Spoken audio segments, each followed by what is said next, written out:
નમસ્કાર દર્શક મિત્રો, હું શીતલ મહેતા ન્યૂઝ ઓફ કચ્છમાં આપનું સ્વાગત છે। જોઈએ આજના સમાચાર। તો આવી ગયો તમારી આતુરતાનો અંત। ભાગ 1 થી 56 ની ભવ્ય સફળતા બાદ એવલ્ડ ગ્રુપ ઇન્ડિયા લઈને આવ્યું છે ભાગ 57, જેમાં તમને મળશે ઘર વપરાશથી લઈ મોટા વાહન સુધીની લાખો રૂપિયાની ભેટ। પહેલી ભેટ યોજનામાં જોડાઓ માત્ર 400 રૂપિયામાં અને મેળવો 21 લાખ તેમજ અન્ય લાખો રૂપિયાની ભેટ જીતવાનો મોકો। ભાઈ ખાલી વાતો જ નથી કરતા, પરંતુ ગેરંટી પણ આપે છે કે ઇનામ લાગે એટલે લાગે જ। પહેલો ડ્રો 23 ઓગસ્ટથી શરૂ થાય છે અને ડ્રોનું લાઈવ પ્રસારણ YouTube તેમજ ઇન્સ્ટામાં પણ કરવામાં આવશે। છેલ્લા 15 વર્ષનો વિશ્વાસ અને મની બેકની ગેરંટી। તો રાહ શેની જુઓ છો? આજે જ ટિકિટ ખરીદો અને તમારી કિસ્મત અજમાવો। વધુ માહિતી માટે સ્ક્રીન પર આપેલા નંબર પર સંપર્ક કરો। જમીન તો વહેંચાણ લીધી પણ મફતમાં ઘર ગુમાવ્યું।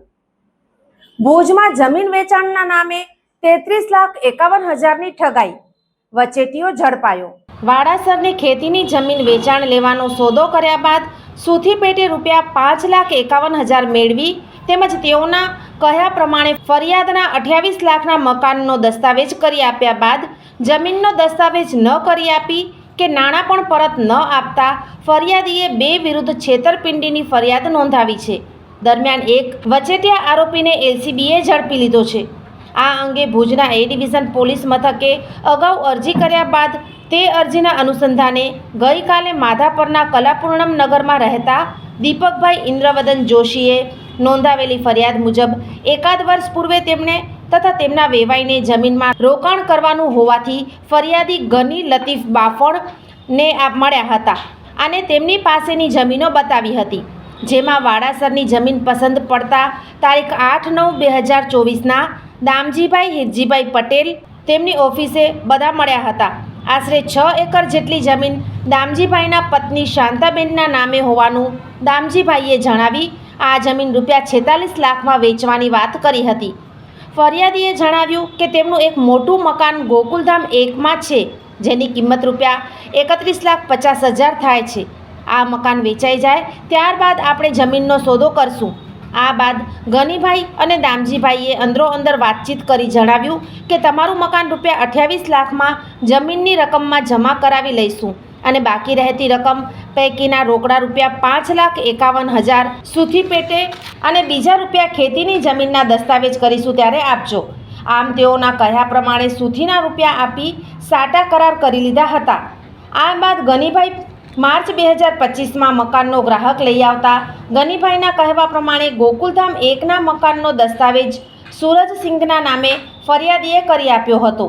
આ બાદ દામજીભાઈનો સંપર્ક કરી મકાનનો દસ્તાવેજ સૂરજસિંઘના નામે કરવા કહેતા તેમણે જણાવ્યું કે તમે કોને પૂછીને મકાનનો દસ્તાવેજ કરાવ્યો? મને કોઈ વાતની ખબર નથી, હું ખેતીની જમીનનો દસ્તાવેજ નહીં કરી આપું। આ બાદ ગનીભાઈનો સંપર્ક કરતા તેમણે જમીનના દસ્તાવેજ કરી આપવાનું આશ્વાસન આપ્યું હતું। બાદમાં તેમણે કહ્યું કે મકાનના રૂપિયા 20 લાખ અને 11 લાખ એ ચેક તેમના નામના આપ્યા હતા। એ ચેક 3 વાર નાખવા છતાં પરત ફર્યા હતા। અંતે ગનીભાઈએ પોતાનો ફોન સ્વિચ ઓફ કરી દીધો હતો। આમ ફરિયાદી સાથે વિશ્વાસઘાત છેતરપિંડી થતાં બંને વિરુદ્ધ ફરિયાદ નોંધાવી છે। બીજી તરફ આ કામના નાસ્તા ફરતા આરોપી ગની લતીફભાઈ બાફણને બાતમીના આધારે મિર્જા પરથી એલસીબીની ટીમે ઝડપી ગુનાની સમજ આપતા કબૂલાત કરી હતી। ગનીને એ ડિવિઝન પોલીસને સોંપવામાં આવ્યો છે। જીવન અને જ્યોતિષ દર બીજા અને ચોથા શનિવારે આ વિષય ઉપર જ્યોતિષાચાર્ય ડૉક્ટર પ્રીતિ રાજગોરની મુલાકાત પલ્લવી શેઠ દ્વારા પ્રસ્તુત જોઈ શકાશે। ન્યૂઝ ઓફ કચ્છની ખાસ પ્રસ્તુતિ જોતા રહો। अरे सुनीता, कैसी है मुनिया? नमस्ते आशा दीदी। बस ठीक है। साफ सफाई का ध्यान रख रही हो? जी दीदी, जैसा आपने बोला था हर रविवार साफ सफाई की जिम्मेदारी लेते हैं।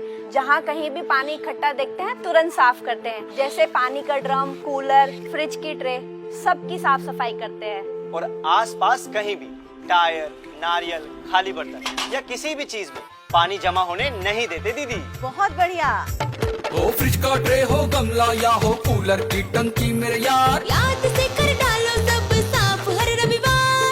टायर नारियल का खोल या बर्तन हो बेकार, ध्यान रखना पानी, हाँ पानी कभी इनमें न जमा हो। मच्छरदानी दो लगाकर हर रात सोना। कपड़े भी हमेशा बदन पर पूरा ढक के पहनना।